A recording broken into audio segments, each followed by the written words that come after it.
My friends, I want you to close your eyes for a moment. Feel the air around you. Breathe it in. And as you do, I want you to look not with your eyes, but with the quiet, reflective lens of your soul. Have you ever felt the exhilarating rush of a sunlit morning, only to be followed by the deep, unsettling quiet of a long, lonely night? Have you known the boundless joy of creation, the first words of a poem, the first strokes of a painting, the first moments of a new love, only to feel it descend, inevitably, into the slow, quiet chaos that follows? We live in a world defined by these exquisite, often agonizing divisions: light and darkness, hope and despair, peace and turmoil. There is a deep, profound ache in the human heart that longs for wholeness, for an understanding of why we are pulled in opposing directions. Tonight, let us not rush to an answer. Let us simply sit with the question. To explore a truth so ancient, so fundamental, it may just unlock the very mysteries of your existence. For millennia, before the sophisticated instruments of science could even whisper their theories, humanity possessed a sacred chronicle, a text that laid bare this fundamental truth.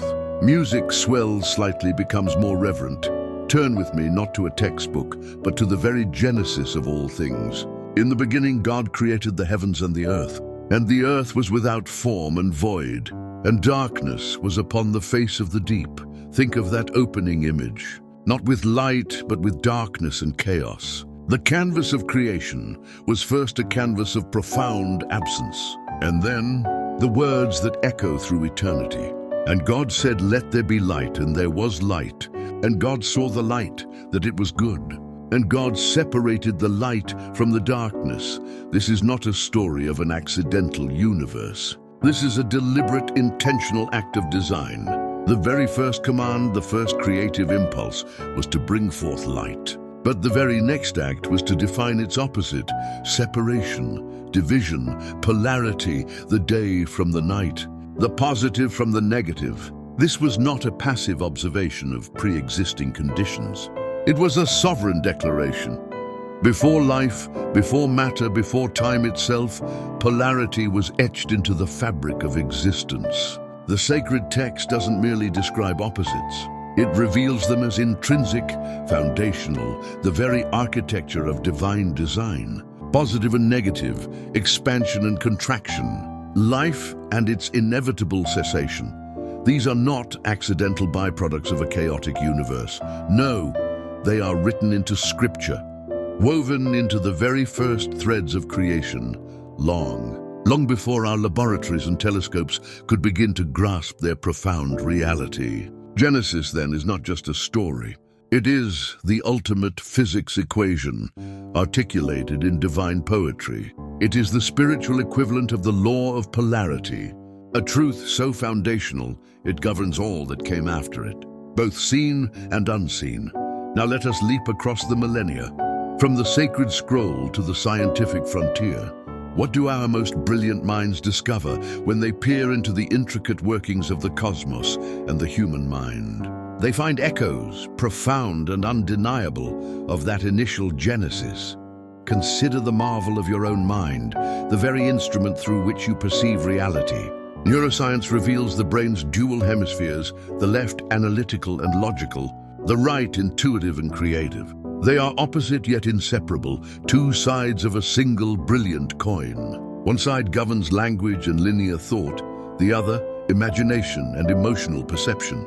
And only in their perfect cooperation do they give rise to the miracle of consciousness itself. Your emotional landscape, too, is a testament to polarity. Dopamine, the neurotransmitter of reward and pleasure, drives you forward, compels you to seek. It is the feeling of a goal achieved, a success celebrated. But without serotonin, which modulates mood and well-being, that relentless drive can become a destructive obsession, a constant chase without satisfaction. Pain and pleasure are not enemies. They are vital, complementary information systems. Pain alerts you to a wound. Pleasure motivates you toward healing and perpetuation. They are two sides of the same coin of self-preservation, both designed to serve your life. And what of the cosmos? The very atoms that form your body are a dance of polarity. Electrons and protons, negative and positive charges held in a delicate, stable relationship. Quantum physics, the very cutting edge of our understanding, whispers of particles and waves, two manifestations of the same entity, existing simultaneously in a dance of pure potential. The universe itself, expanding and contracting, a cosmic breath, a pulsation of polarity. Every force has its equal and opposite reaction. Every matter has its antimatter. These scientific discoveries, far from contradicting the ancient wisdom, do not merely reflect it. They sing in harmony with it. They are not challenging the Bible. They are kneeling before its timeless truth, offering proof that what was spoken in the beginning is uncovered in the end. Science, in its humble pursuit of truth, is merely rediscovering God's original blueprint. And so, we return to ourselves, to the intimate landscape of our daily lives. If polarity is design, then what does that mean for the pain we feel? For the struggles we endure? We navigate a world steeped in contradiction, the fierce embrace of love, the chilling grip of hate, the dizzying heights of success, the crushing weight of failure, the comforting warmth of faith, the gnawing chill of fear. We often rail against these opposites, yearning for a life of perpetual light, constant joy, unbroken peace. We feel punished by the presence of their counterparts. But what if this perspective is incomplete? What if polarity is not a punishment, but the very essence of divine design? Imagine a world without shadow. Would you truly appreciate the blinding brilliance of light? Would its contours and textures be visible? Without the deep valleys of sorrow, could the peaks of joy truly soar? Without the arduous climb, could the summit of growth ever be truly felt, truly earned? The joy of a reunion is only as sweet as the pain of the parting that preceded it. The triumph over a challenge is only as meaningful as the difficulty of the struggle that preceded it. The very act of overcoming is the soul's greatest lesson. This is the profound mystery, the tender truth, the struggle, the opposition, the negative force in your life is not a mistake. It is an instrument. It is the catalyst for your evolution, the chisel that sculpts your character, the darkness against which your inner light learns to truly shine. Polarity forces expansion, demands discernment, cultivates resilience. It is the engine of creation, both in the grand cosmic scheme and in the intimate universe of your own soul. Do not fear the opposing forces. Understand them. They are not your enemies. They are the intricate workings of a magnificent, intelligent design, urging you towards a deeper understanding of yourself and of the divine. So, what is our response to this revelation? How do we live, knowing that polarity is not an error, but an intentional feature of creation? The answer, my friends, is liberation. Polarity is not your enemy. It is God's profound reminder that in every shadow, there is the undeniable possibility of light. In every trial, no matter how daunting, there resides the seed of triumph. In every ending, the promise of a new beginning. You are not helpless in this dance of opposites. You possess the divine spark of choice. You can choose where to place your focus. Will you fixate on the darkness, allowing it to consume you? Or will you, with courage and faith, search for the flicker of light that must exist within it? Because that is the law of creation. You can choose to trust God's design, to understand that even the most uncomfortable truths, the most challenging experiences, serve a higher purpose. They are not meant to break you, but to awaken you, to refine you, to draw you closer to the source of all being, who knew from the very beginning that for light to be truly appreciated, darkness must also exist. This understanding grants you not just peace, but power, the power to navigate life's inevitable fluctuations with grace, wisdom, and an unwavering belief in the ultimate good. Listen closely. Now to the crescendo of this truth. Every scientific theory, every quantum leap, every whispered secret of the universe ultimately bows to the same foundational truth. The very architecture of existence, revealed in the delicate balance of the atom, the grand ballet of galaxies, the intricate tapestry of your own being, all point back to that singular moment. In the beginning, God created light and separated it from darkness. Creation was spoken, an act of divine will, and within that divine utterance, polarity was not an afterthought, but an essential component of God's magnificent architecture. It is the framework upon which all life, all learning, all love is built. It is the fundamental algorithm of the cosmos. When you embrace this, when you truly feel this truth in your bones, you begin to see the world not as a battleground of opposing forces, but as a masterpiece of complementary energies. A living, breathing testament to the genius of the Creator. It is the divine law that teaches us that even in our deepest pain, we are never truly alone, for the possibility of its opposite is written into the very fabric of our being. So I ask you, my dear friend, as we conclude this shared moment of reflection, maybe your darkness is not the end. Maybe your struggle is not a sign of failure. Perhaps, just perhaps, it is the canvas. The vast, deep, necessary canvas where God's light will not merely shine, but radiate, brighter, more profoundly, more beautifully than you could ever have imagined. Your journey through polarity is not a burden. It is an invitation to witness the divine artistry in every facet of your life. If this reflection touched you, if these words resonated with the depths of your spirit, then I invite you.